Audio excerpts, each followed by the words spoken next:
Ահա, հաջորդ մասը։ Խնդրեմ, պարոն Հակոբյան, ԱՄՆ Տրամպիզմի հետևանքները ոնց կմեկնաբանեք, խնդրում եմ։ Տրամպիզմի հետևանքները դեռ չկա, որ մենք մեկնաբանենք։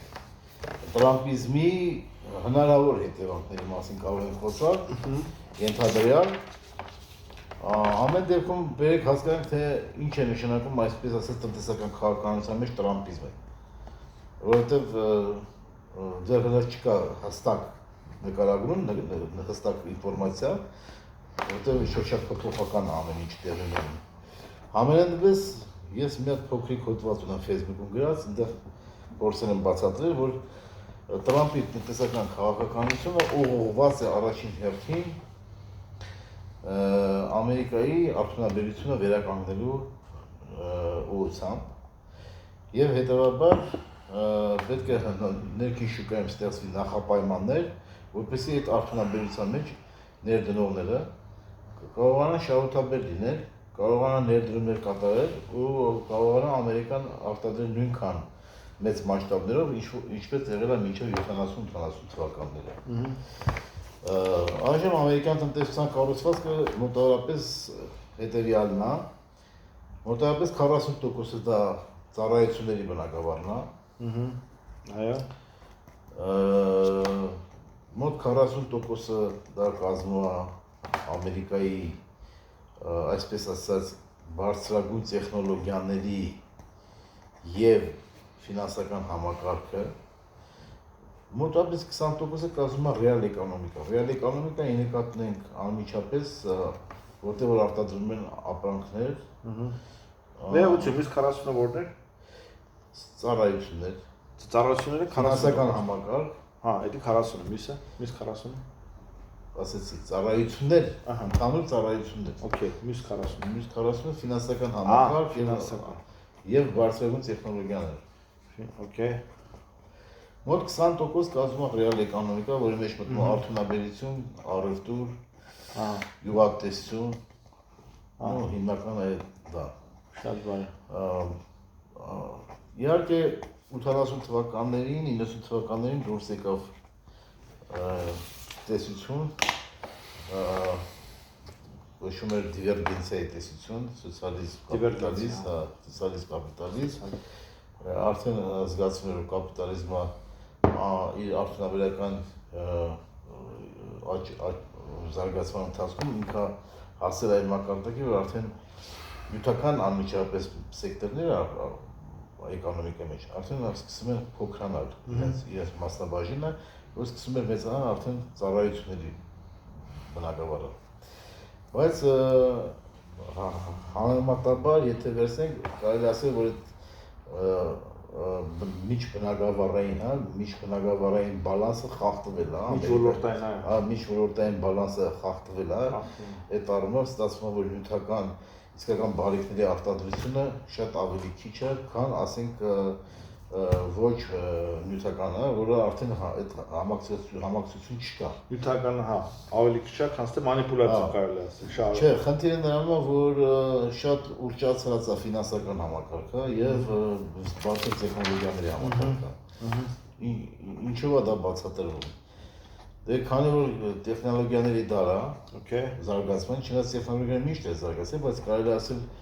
2000-ականներին արդեն հեղափոխական շրջան սկսվեց տեխնոլոգիաների մեջ, դա տեղեկատվական տեխնոլոգիաների, սկսվեց ինտերնետի եւ դրա շարունակությամբ տեղեկատվական տեխնոլոգիաների բուրն զարգացումն էր։ Այսինքն դա ուռճացված է։ Դե միշտ տես է, երբ որ նոր բնագավառ է սկսում ակտիվ զարգանալ, ուռճացված իմաստն է, որ ինվեստորները, ներդրողները հիմնականում աշխատում են իրենց կապիտալները ներդնել այդ բնագավառում, հաշվում են, որ դա է ապագան։ Եվ այդ ներդրումների մեջ շատ կան փուչիկներ, որոնք ասենք պայթում են ընթացքում, ինչ են իրականանում այդ գաղափարները ու շատ գումարներ է կորչում եւ դա դեստաբիլիզացնում է տնտեսությունը։ Այդպիսի մեծ կրիզիս մենք անցանք 2000-ականներին, այդպիսի։ Շնորհակալություն։ Պարոն Հակոբյան, հիմա այդ ուռճացվածությունը, փուչիկը ներազդեցությունը ՀՀ-ի մեր երկրի վրա։ Ընդհանրապես։ Չէ, բերեք հասկանանք ինչ անում Տրամպը նոր։ Լավ, մենք նկարագրեցինք քիչ թե շատ, բայց մենք չենք ասում ինչ ուզում անի Տրամպը։ Ինչ ասում։ Որպեսզի ստեղծի բարենպաստ պայմաններ իրենց արտոնաբերության մեջ ներդրումներ կատարվի, պետք է սահմանափակի ներքին շուկան արտաքին ապրանքային հոսքերից, որպեսզի ներքին արտադրությունները կարողանան իրենց ապրանքը վաճառել։ Եվ առաջնահերթ շուկան սպառողական պիտի լինի ամերիկյան շուկան։ Իսկ հավերցուկը, եթե հնարավոր լինի, եթե դա լինի ավելի կոնկուրենտնի, այսպես ասած, ավելի մրցունակ ապրանքը, արտահանեն։ Ստեղ իհարկե կա լուրջ խնդիրներ, տնտեսական թե ինչպես կարելի է ավելի մրցունակ ապրանք արտադրել, թե որակի, թե ինքնարժեքի տեսակետից, որպեսզի մրցունակ դառնա, ասենք, չինական, կորեական, ճապոնական եւ այլ, ասենք, բավականին զարգացած տնտեսությունների նկատմամբ։ Դա լուրջ խնդիր է ու դա ավտոմատ չի լուծվում այդ խնդիրը, միայն այսպես ասած պրոտեկցիոնիզմի գաղափարով, նույն պրոտեկցիոնիզմը հիմնականում ունի գաղափարախոսական հիմք, տնտեսագիտական պատմություն, 17 դարում դա օգտագործել են պետությունները եվրոպական, դա եղել է մերկանտիլիզմ։ Մերկանտիլիզմի մեծ գաղափարախոսություն առաջացել ժամանակին, որոնք կողոպտեն տալի պետական այրերին, որպեսզի արհեստական սահմանափակեն շուկան արտաքին հոսքերից, համարելով, որ ոսկի է պետք ավելի շատ ունենալ, նշանակ դրամը ոսկու ձևով, պետք է ոսկի ավելի շատ ունենալ, քան թե ոսկին դուրս տալ։ Իսկ երբ որ դու ներես մուծում ապրանք, ուրեմն ոսկին դուրս ես տալի։ Հետևաբար իրենք տանում են սահմանափակել ապրանքների մուտքը եւ ավելի շատ կուտակել ոսկի, որտեղ ոսկին դա համարվում էր որպես բացարձակ հարստություն երկրի։ Ու դրա պատճառներն եկան, որտեղ տնտեսությունը ակտիվ զարգանալու ժամանակում, երբ որ կար աշխատանքի բաժանում եւ խորացում, այդ ժամանակ ակտիվ արտոնաբերության զարգացման ընթացքում առաջիկա ոսկին չէր բավարարում տնտեսության մեջ, որպեսզի շրջանառությունը ապահովի։ Հետևաբար ոսկու դեֆիցիտը բերում էր այդ գաղափարախոսությանը։ Իհարկե այդ խնդիրը լուծվեց որոշ չափով Ամերիկայի հայտնաբերմամբ եւ Ամերիկայում, այսպես ասած, կալանիզացիա, ոնց են ասում, գաղութարարական քաղաքականությամբ Եվրոպայի, Ամերիկան ընդդեմ սկսեցին ներմուծել այդ ոսկին, որով ահագին ապահովեցին, բայց դա 15-16-րդ դարերի պատմությունն է հիմնականում սկիզբը,